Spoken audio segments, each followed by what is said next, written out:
चला कार्यकर्त्यांनो, किती भारी प्रश्न आहे बघा. 113चा वर्ग करा, 112चा वर्ग करा आणि त्यांची वजाबाकी करा. खरंच सांगा गड्यांनो, इतक्या मोठ्या संख्येचा वर्ग करणं सोपं आहे का? परत त्यांची वजाबाकी कधी करायची? याच्यासाठी आपल्याकडे शॉर्टकट माहिती पाहिजे. काय आहे का?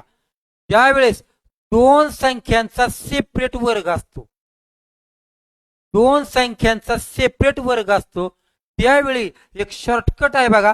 पहिल्या कंसामध्ये दोघा जणांची बेरीज घ्यायची पहिल्या कंसात, आणि दुसऱ्या कंसात त्याच दोघा जणांची वजाबाकी घ्यायची.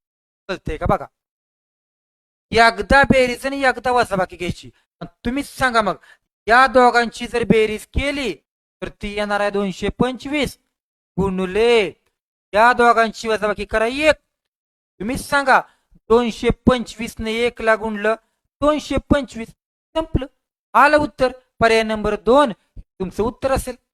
कुठे नाही कळलं? सेम असाच प्रश्न तुमच्यासाठी आहे. सगळ्यांनी हे उदाहरण सोडवायचं आणि बाळांनो कमेंट मध्ये मला याचं उत्तर सांगायचं.